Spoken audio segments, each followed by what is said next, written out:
The elevator doors slid open with their usual soft chime, but the atmosphere that greeted me was anything but ordinary. After 3 grueling days at a regional leadership retreat, I had returned buoyed by success. We had smashed our quarterly targets, secured new funding for training, and delivered every milestone ahead of schedule. For the first time in months, I felt light, almost triumphant. Yet the moment I stepped onto the floor where my team worked, that lightness turned into something heavy and suffocating. The corridor, normally alive with the quiet hum of focused brilliance, was eerily silent. This was the East Wing, our sanctuary, our hard-won space after years of proving ourselves. But the desks were empty. Not just empty, stripped bare. The chairs sat neatly pushed in, monitors vanished, drawers cleared. Even the little green ivy plant we had coaxed back to life after months of neglect was gone. All that remained were dust shadows on the carpet where our equipment used to stand. "Celeste," I called, expecting the quick-witted reply of my lead developer who never missed a morning. "Nothing." The silence pressed down harder. Then, out of the corner of my eye, I caught sight of Markson from accounting shuffling past, his expression unusually tight. "Hey, what happened to my team?" I asked, forcing calm into my voice. He hesitated, his eyes flickering with something that looked like pity. "You should check the basement," he muttered before hurrying away. "The basement?" My chest tightened. We didn't even have official workspace down there. Still, I pressed the elevator button, each descending floor dragging me deeper into dread. When the doors finally opened, I was met with the stale scent of dust and oil. Through a maze of storage crates and utility closets, I found a door with a crooked sign taped to it. Engineering Team B. What awaited me beyond that door stole the breath from my lungs. The door creaked as I pushed it open, and the sight that met me twisted my stomach into knots. My team. The people who had carried impossible deadlines on their shoulders, who had built solutions that kept this company afloat, were crammed into a space that barely resembled an office. Exposed pipes rattled overhead, cords tangled like weeds across the concrete floor, and water dripped in slow, taunting rhythms into a rusted bucket perched beside Celeste's makeshift desk. Their monitors were balanced on folding tables meant for school cafeterias, not complex engineering work. The silence was unbearable. Faces that normally shone with concentration or the occasional laugh now looked drawn, defeated, humiliated. Finally, Celeste raised her head, her eyes red with suppressed fury. "While you were gone," she said bitterly, "Mr. Dean came with movers. Told us we had 30 minutes to clear everything out. Said this space was good enough, until further notice." I blinked, trying to steady my voice. "Why?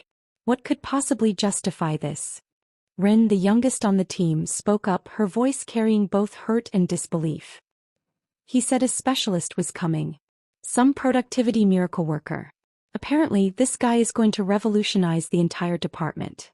A specialist. That word clawed at me.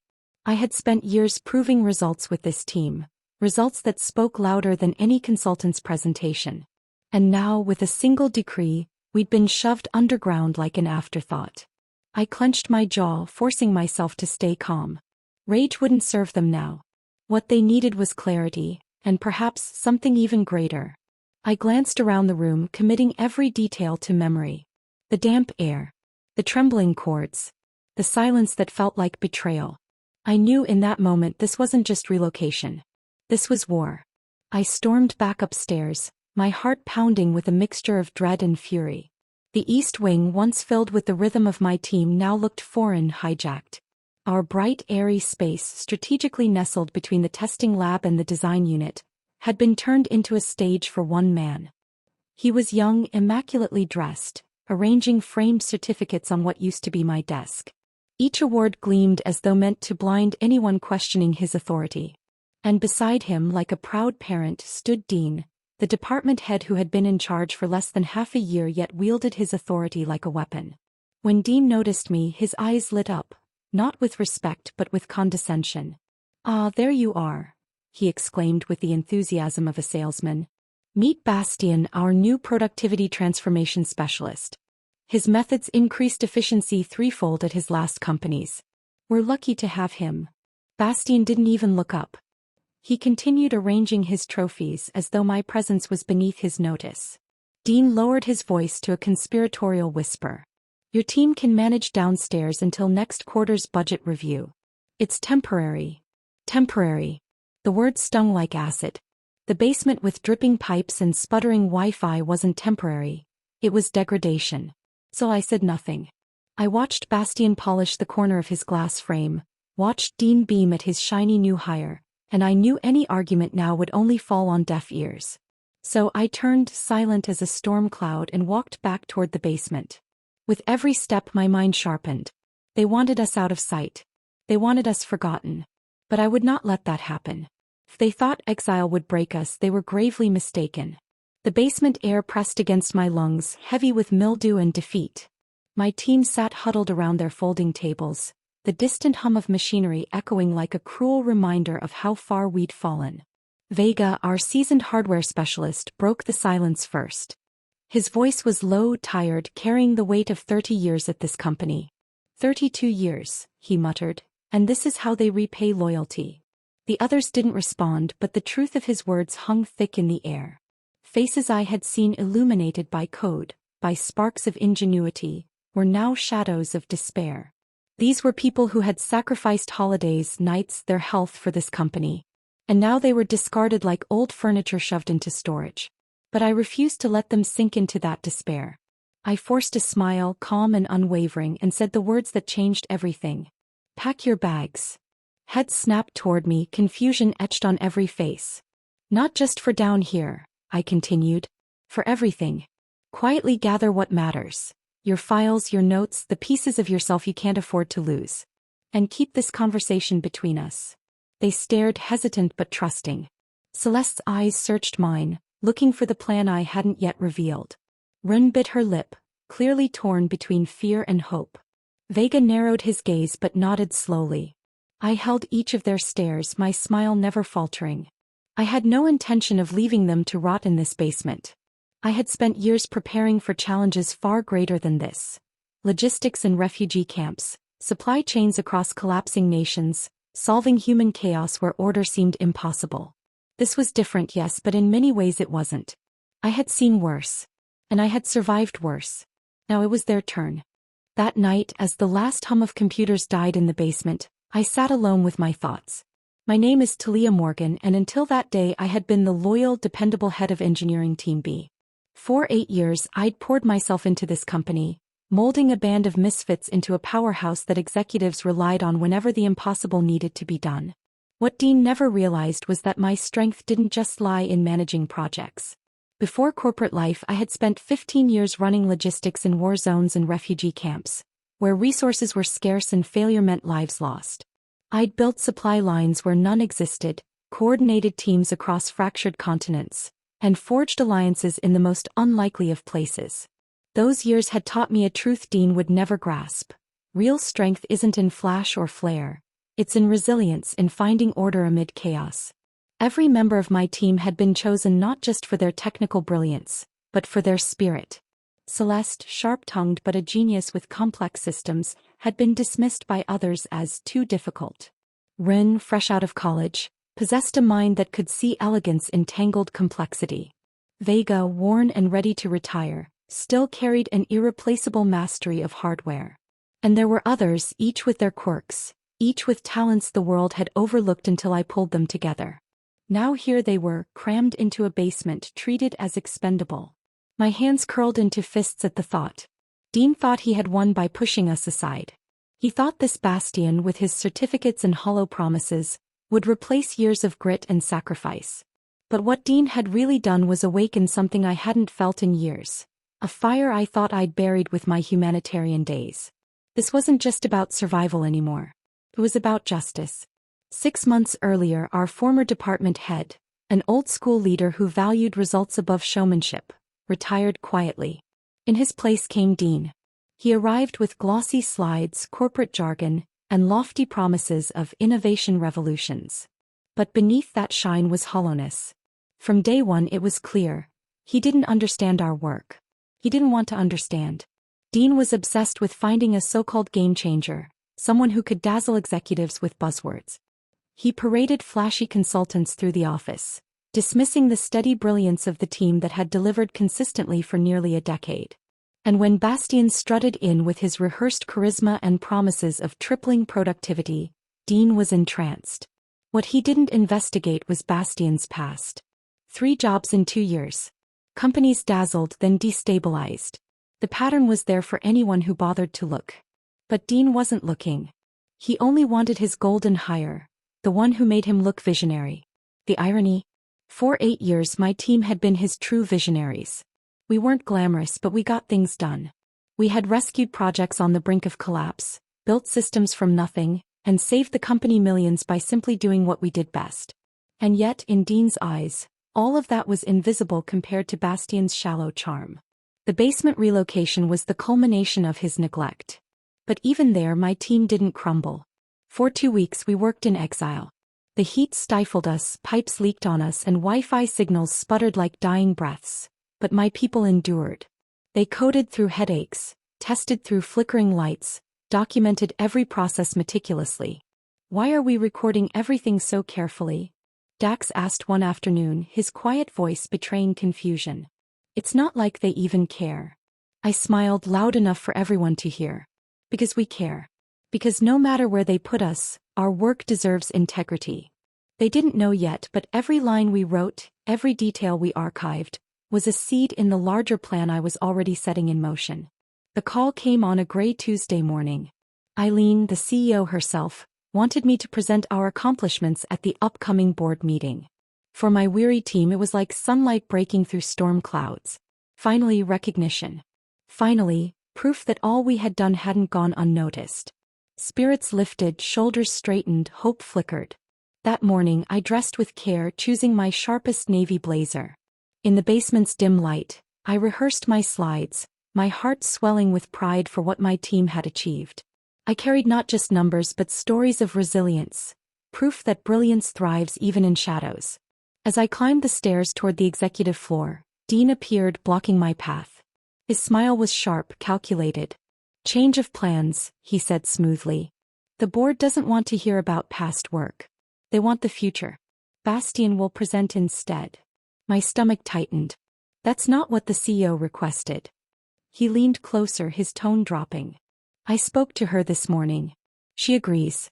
My approach makes more sense." His eyes glittered, triumphant. The words stung, but I didn't flinch. I turned, descended back to the basement and delivered the news to my waiting team. Hope collapsed like fragile glass. Ren's unfinished resignation letter glowed faintly on her monitor screen. "So that's it," she whispered. "We're giving up?" "Not yet," I said evenly. My voice was steady but inside a storm raged. "Keep packing." Quietly. Later, whispers rippled through the building. Bastien's presentation had collapsed under its own weight. Board members had asked real questions, the kind numbers and jargon couldn't answer. Bastien faltered, exposed. Dean scrambled, promising our team would adjust to the new methods despite our reluctance. That afternoon, Dean appeared in our basement wearing a smile stretched too thin. "Good news," he announced. "We may move you back upstairs, East Wing this time." My team looked to me, their faces a mixture of hope and suspicion. I smiled, masking the fire inside. "Thank you," I said. But my mind was already steps ahead. 2 days later I called in a favor. Talia, an old colleague from my humanitarian years, visited under the guise of a casual tour. Together we strolled through departments, exchanging pleasantries, timing our arrival for maximum impact. As predicted, Dean was parading Bastien before potential clients, his voice carrying as he sold illusions. "Thea." Dean called too loudly, masking insecurity with false cheer. "Perfect timing. Meet the executive team from Greystone Solutions. They're interested in Bastien's methodology." Bastien launched into his practiced monologue about revolutionary systems and unprecedented results. His words rolled smoothly, confident as ever. When he finished, Talia tilted her head, her expression cool. "Fascinating. You said your methods tripled productivity at Northwest Tech." "Absolutely," Bastien replied without hesitation. "Quarterly output soared." Her gaze sharpened. "Strange. I sit on their board. We never recorded such gains. In fact, during your tenure, projects fell behind." The silence that followed was suffocating. Bastien's smile cracked. Dean flushed crimson, scrambling. There must be no confusion, I interrupted calmly. Talia is here because I accepted her offer yesterday. My entire team begins with her company next Monday. Gasps rippled. The Greystone executives stiffened, whispering among themselves. Bastian's charm disintegrated, replaced by panic. Dean sputtered. You can't take your team. That's unethical. Not illegal, I replied coolly. Check the contracts. No non-compete. You pushed us to a basement and gambled on empty promises. Talia is offering dignity, resources, and double salaries. The color drained from Dean's face as he realized the depth of his blunder. The Greystone executives excused themselves quickly, leaving him and Bastian exposed, cornered, and powerless. For the first time, Dean looked at me not with arrogance but with fear. Back in the basement, my team waited like prisoners awaiting verdict. I closed the door, scanned the room instinctively for listening devices, an old habit from my crisis years, and finally let the mask slip. It's done, I said. Talia has offered us positions. Double salaries. Real offices. Proper conditions. For a moment, silence. Then Ren let out a strangled laugh that turned into a whoop. Vega's weathered face trembled with disbelief. Celeste gripped the edge of her desk until her knuckles whitened. Are you serious? Vega whispered. Completely, I confirmed. Contracts are being drawn as we speak. The celebration was raw, restrained, but powerful. Tears were wiped away discreetly, hugs exchanged like lifelines. These weren't just colleagues. They were family forged through years of shared battles. But when Nura asked how I had pulled it off so quickly, I hesitated. It wasn't quick, I admitted. I've been laying groundwork for months. The basement was just the final push. Confusion rippled. Once? Indra asked. Yes. I saw the writing on the wall the day Dean arrived. So I prepared. Documented everything. Reached out to old contacts. Built our escape path in case it came to this. Dax, the quiet observer, studied me intently. There's more to this, isn't there? This isn't just about new jobs. I didn't answer. Not yet. Instead, I told them what they needed to hear. We finish our work properly. We leave with integrity. No loose ends, no excuses for them to question our professionalism. The best revenge isn't what you do to others. It's what you build for yourself. Even in that dank basement, their trust in me was unwavering. And they were right, there was more. Much more. For the next 3 days we moved like clockwork. Every line of code documented. Every system mapped. Every process explained. If someone new walked into this basement tomorrow, they could pick up our work without missing a beat. The irony was bitter. Our productivity soared, fueled not by Bastian's hollow theories, but by the fire of impending freedom. On the 4th day, Dean appeared again. His shirt wrinkled, his eyes hollow from sleepless nights.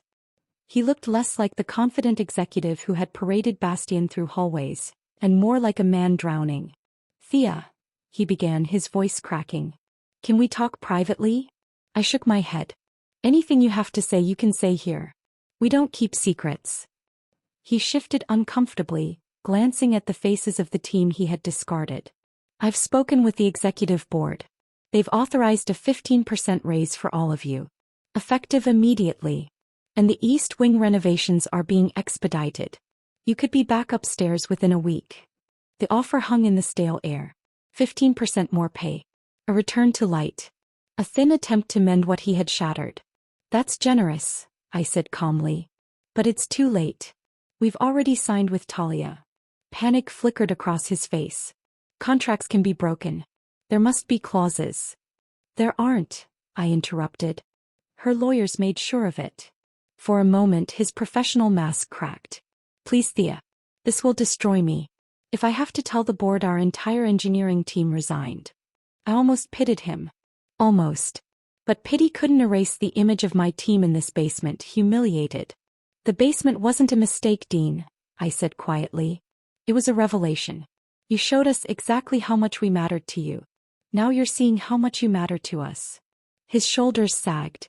He left without another word. But I knew this wasn't the end. It was only the beginning. That evening, as the basement lights flickered and my team prepared to leave, my phone buzzed with a call I couldn't ignore. The screen glowed with the CEO's name.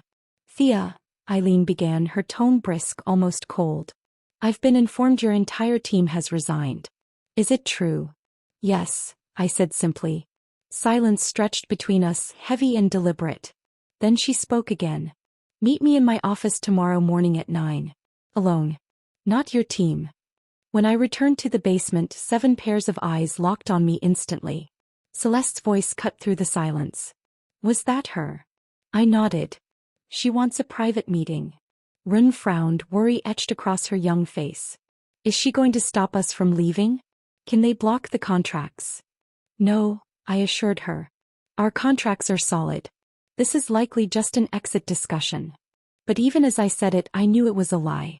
Eileen was not the type to handle trivial farewells. If she wanted to see me personally, it meant one thing. She was recalculating. And that made her dangerous. Sleep eluded me that night. My mind replayed scenarios like chess moves. Would she threaten? Entice? Attempt to fracture my team's trust in me? By dawn, I had prepared for every possibility I could imagine, except the one she actually chose. The next morning, I walked into her corner office, its glass walls revealing the glittering city skyline. She sat poised behind a minimalist desk, glasses perched on her nose, documents fanned neatly before her.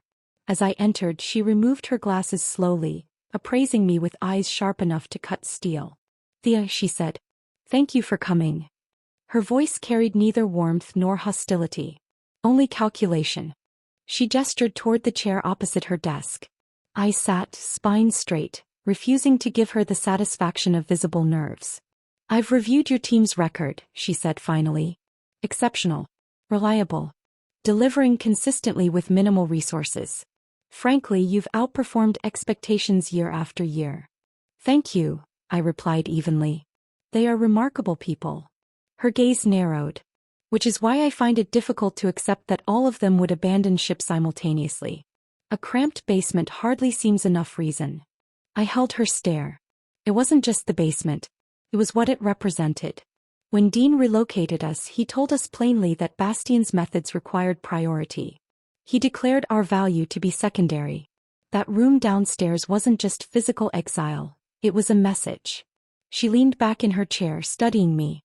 Then to my surprise she chuckled, short, sharp, almost bitter. You think I endorsed that? She asked. Dean convinced the board, not me.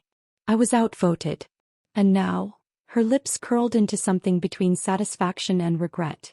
Now I get to say I told you so. Her smile vanished as quickly as it came. She slid a folder across the desk. This is what I'm prepared to offer if you stay. Not under Dean. Reporting directly to me. I opened the folder. My breath caught. Autonomy. Resources. Compensation far beyond anything we'd been promised before. Everything we had ever deserved. It was in every measurable way better than Talia's offer. For the first time since the basement exile, doubt stirred inside me. Why no? Why not months ago before the damage was done? Politics, she said simply as though reading my thoughts. The board wanted to give Dean a chance. I couldn't undermine him openly. But this, she gestured to the folder, this changes everything. The weight of her offer pressed down on me. For the first time the battlefield had shifted. I closed the folder slowly. Why now? I asked, my voice steadier than I felt. She leaned forward, her expression sharpening. Because you forced the issue. Dean failed. Bastien failed. And now the board sees what I've seen for years, that your team is the backbone of this department. You've given me the leverage I needed to cut away the dead weight. Her words were deliberate, designed to flatter, but I heard the truth underneath. This wasn't about saving us. It was about consolidating her power. You're using our resignation, I said quietly, as a weapon. She didn't deny it. Mutual benefit, Thea. You get what your team deserves. I get to restructure without a civil war. I took a breath. I need to discuss this with my team. Of course, she said smoothly. But I need your decision by end of day. The board convenes tomorrow. As I stood to leave, she added casually, one more thing. Talia and I have history. This isn't the first time she's tried to poach talent from us after disagreements. The words landed like a test. Was she warning me? Or planting seeds of doubt? Either way, she had given me something to think about. I carried the folder back to the basement, its weight heavier than its pages. My team looked up as I entered, eyes wide with hope and suspicion. "What happened?" Celeste asked. I held the folder high. "She wants us to stay." Directly under her. The room fell silent. Vega leaned back in his chair, arms crossed. "Convenient. Now that she needs us. Or maybe she's sincere," Kira countered. "Either way, it's worth discussing." Indra's voice cut through, sharp with distrust. "They only value us because we're leaving." I placed the folder on the table. "We need to decide, together." The debate that followed was unlike anything we had ever shared as a team. No coding sprints, no late-night problem-solving marathons had tested us like this choice did. Run looked torn, her youthful face full of conflict. "But what about Talia? We gave her our word. We signed contracts." "There are exit clauses," I reminded gently. "Legally, we could change course." Celeste's eyes blazed. "It's not about legality. It's about integrity. Do we want to be known as people who only stand by their word when it's convenient?" The room thickened with silence. Finally, Dak spoke. His voice was soft, but the words cut through. "This isn't just about what's best for us professionally. It's about what we can live with personally." All eyes turned to me. Their trust once again lay in my hands. I took a deep breath. "I think we should split." Shock rippled instantly. "Not permanently," I clarified. "Strategically. 4 of us stay here under Eileen. 3 go with Talia. That way we protect ourselves. We keep influence in both companies. Neither side can ever treat us like we're disposable again." For a long moment no one spoke.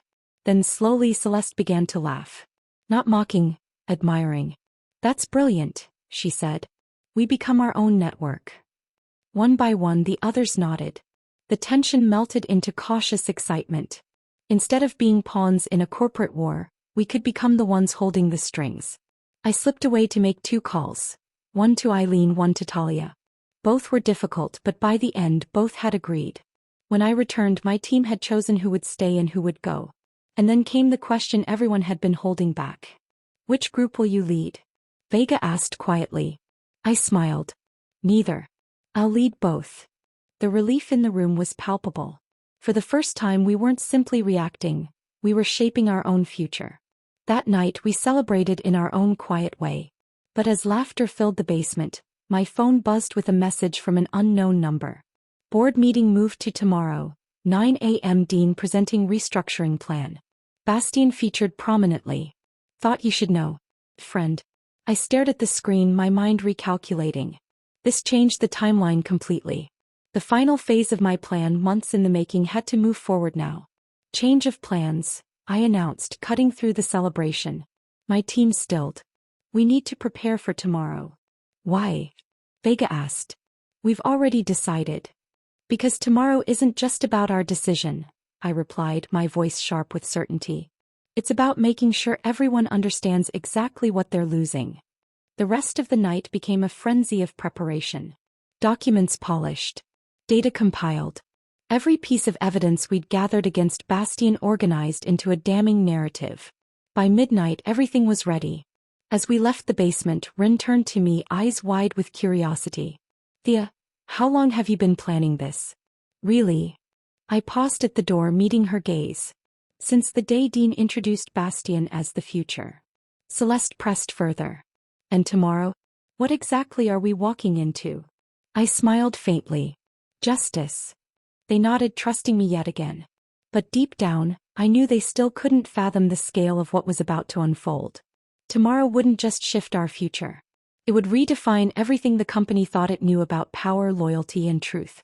And when the boardroom doors opened, I intended to make sure no one walked out unchanged. Morning arrived with a pale, reluctant light filtering through the basement's tiny, dust-streaked windows.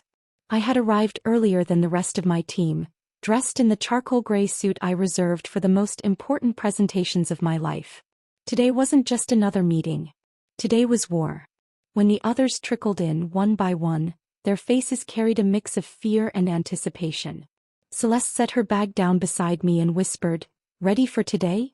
"More than ready," I replied, handing her a sealed envelope. She frowned but didn't question it. Soon each of them had 7 envelopes, each containing carefully prepared documents and instructions. No explanations were necessary. They tucked them away in their bags, a quiet show of trust that nearly brought tears to my eyes. At 8:30 we ascended together.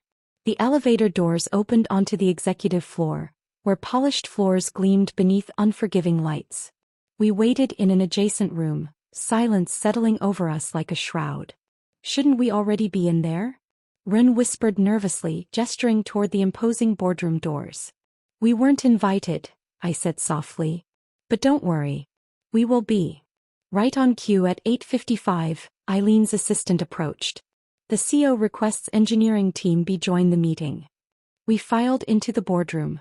The long mahogany table stretched before us, ringed with board members in sharp suits. Eileen sat at the head, her presence commanding.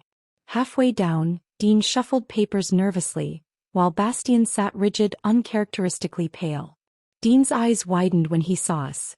He leaned toward Bastien, whispering urgently, his mask of control slipping. Eileen gestured toward empty chairs. Thank you for joining us. Thea and her team will provide context for today's discussion. The room was tense. My heart pounded, but my expression remained calm. This was the moment we had been preparing for. Dean rose, straightening his tie as if the fabric could hold together the pieces of his unraveling authority. As you all know, he began, his voice thin, our department is undergoing significant transformation to align with market demands. The centerpiece of this evolution is our new productivity methodology, pioneered by Mr. Bastien here, which promises to revolutionize our workflow. He clicked the remote. Slides appeared, bright charts, arrows pointing skyward, promises without substance. Our projections, he continued, show a 200% productivity increase by the end of this year. Murmurs of approval fluttered around the table. One board member leaned forward. And what about the existing engineering team? How are they adapting? Dean's jaw tightened. There has been some resistance, as is natural in any transformation, but we're addressing it through gradual implementation. Resource allocation, Eileen interjected sharply. Could you elaborate? Dean hesitated. We had to make temporary workspace adjustments. Some relocations were necessary to maximize efficiency. Her eyes narrowed. By relocations you mean moving an entire specialized team to the basement? The word basement landed like a bomb. Several board members frowned, exchanging whispers. Dean's face flushed crimson. It was temporary, he insisted. Renovation plans are already underway. Eileen's gaze turned cold. Renovations that began only after you learned this team had resigned. Dean sputtered, caught. The silence that followed was thick, suffocating. Finally she turned to me. Perhaps you can provide the board with a more grounded perspective, Thea. I rose, feeling the weight of every eye in the room. Gladly. I nodded to my team. In unison they reached into their bags and distributed the sealed envelopes. Board members flipped them open, curiosity turning quickly into shock. Even Dean's hands trembled as he unfolded his copy. Inside, I said clearly, is 5 years of data. The truth behind the numbers you've just been shown. The room grew silent except for the rustling of papers. Board members scanned the pages with furrowed brows, their murmurs sharpening into alarm. These numbers, one of them said, tapping a page. This shows a projected 30% decline in deliverables under the new structure. That can't be right, another muttered. The numbers are accurate, I replied evenly. They come from the department's own project management system. One board member looked up sharply. According to this, the team relocated to the basement delivered 78% of the department's successful projects last year. Dean, were you aware of this? Dean's face drained of color. He opened his mouth but no words came out. And that's not all, I continued, my voice calm but deliberate. Please turn to page 12. There laid bare was the research my team and I had compiled, Bastien's true record. His chair screeched as he shot to his feet. This is private. You had no right. All of it is public information, I cut in, my tone icy. Court records, financial filings, board minutes. At your last 3 companies your methods caused excitement at first. But each one collapsed under your so-called productivity revolution. One is now bankrupt. Another laid off 40% of its staff. The third settled a wrongful termination suit tied directly to your leadership. Gasps erupted around the table. Bastian's confident mask crumbled, his face pale and slick with sweat. Dean stammered. I wasn't aware. No, I said sharply. You weren't. Because you never asked. You wanted flash, not substance. You chased charisma over data. And you buried the people who had been carrying this company on their backs for years.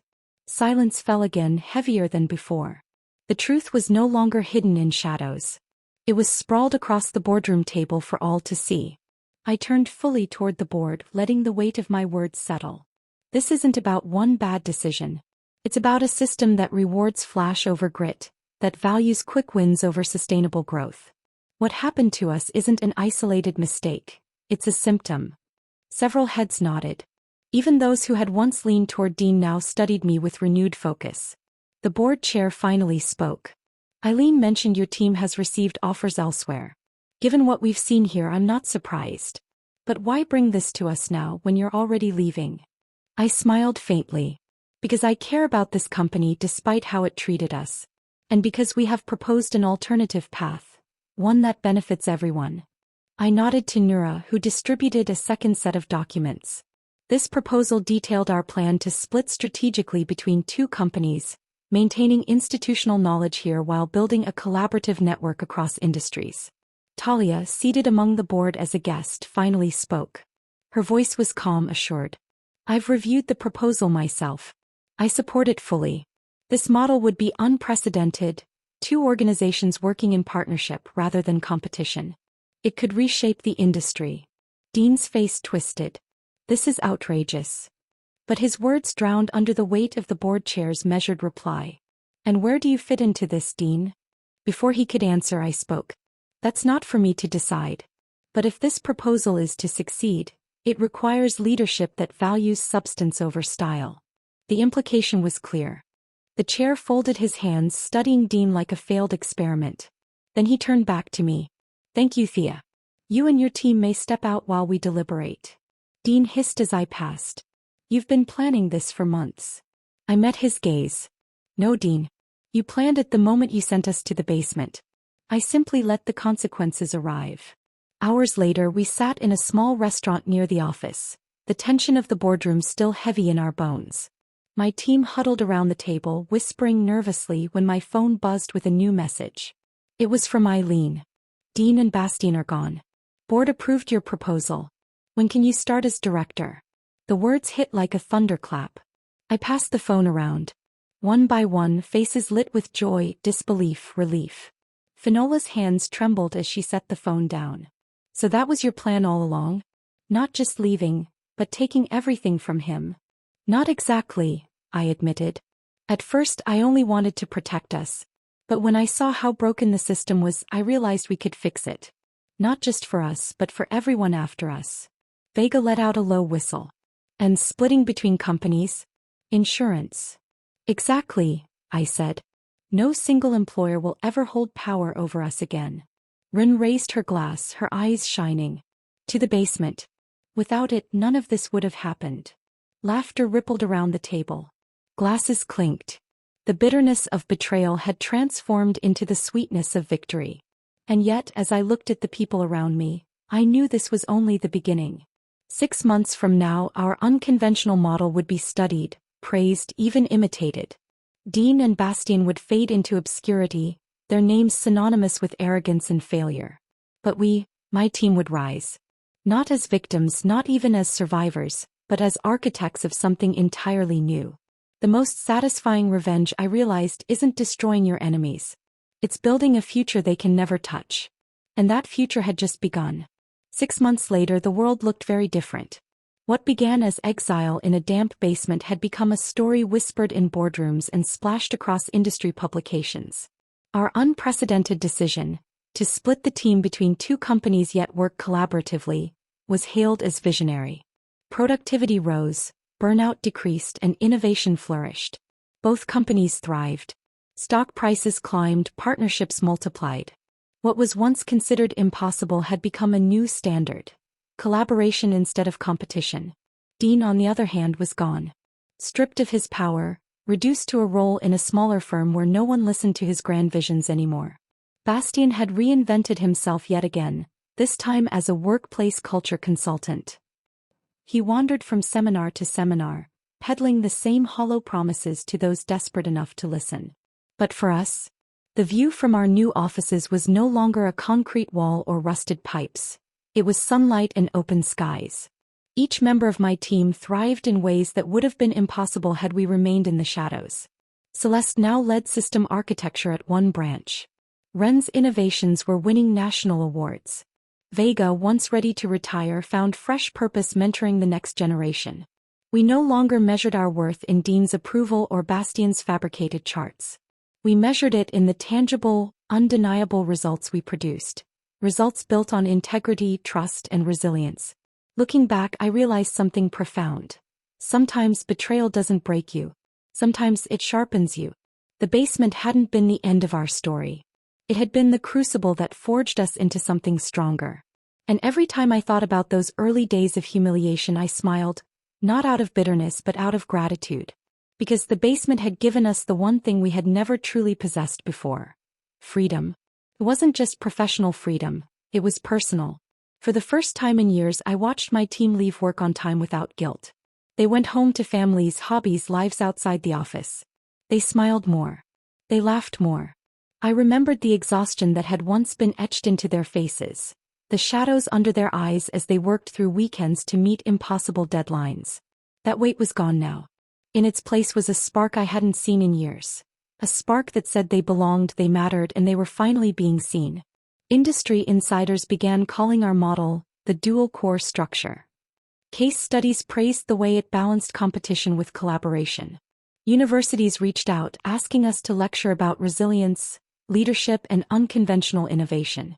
And through it all, I remained grounded by one memory, that dank basement. Whenever I felt the pull of pride or the temptation of arrogance, I remembered those dripping pipes, the smell of mildew, the look in my team's eyes when they thought they'd been discarded. That memory became my compass, a constant reminder of why we fought so hard. Because in the end, this wasn't just about winning. It was about creating a world where no team would ever be forced into the shadows again. Sometimes people asked if I hated Dean for what he did. My answer was always the same: no. I thank him. For without his arrogance, his blindness, his betrayal, we might never have left the safety of routine. We might never have found our true worth. And perhaps that was the greatest revenge of all, that the man who tried to bury us had, without meaning to, planted us instead. But victory, I learned, carried its own weight. With recognition came scrutiny. With power came expectation. Every magazine article that praised us, every executive who called us pioneers, raised the stakes higher. Late at night, I sometimes lay awake, wondering if I had led us into something even riskier than the basement. After all, splitting a team between two rival companies was unheard of. What if it collapsed? What if trust fractured?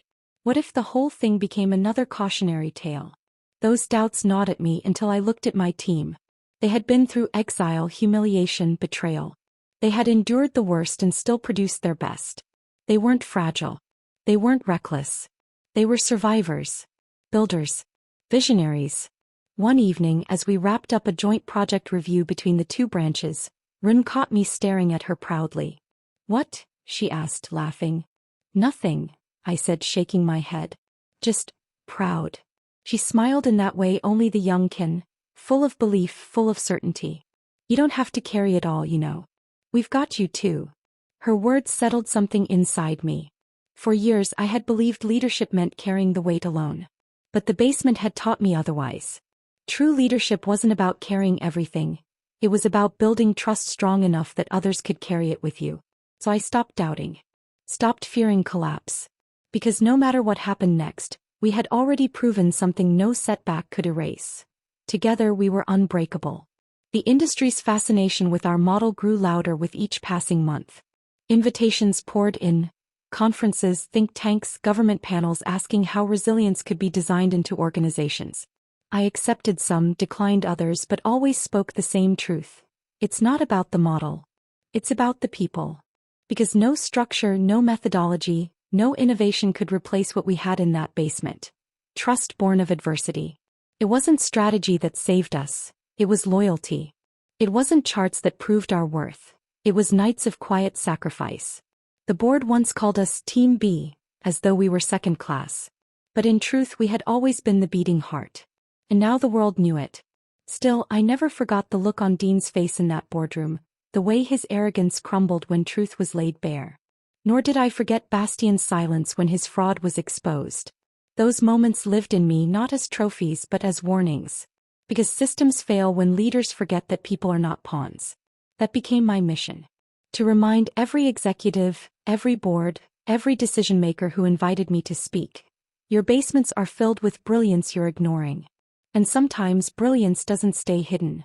Sometimes it rises stronger than before. The story of the basement became legend in our industry. But for me it was never about legend. It was about people, my people, who chose to trust me when the world turned against us. Years later, when new hires asked about the turning point, I didn't show them the glossy articles or the awards lining our offices. I told them about the mildew, the dripping pipes, the folding tables that shook with every keystroke. I told them about the humiliation of being cast aside and the quiet courage of refusing to break. And I told them about the moment we chose not revenge but reinvention. Because that was the true victory. Not destroying Dean. Not exposing Bastian. But building something so resilient, so luminous, that their betrayals became irrelevant. The final truth was this. The most satisfying revenge isn't what you take from others. It's what you create for yourself. And from the shadows of a basement, we created a future no one could take away.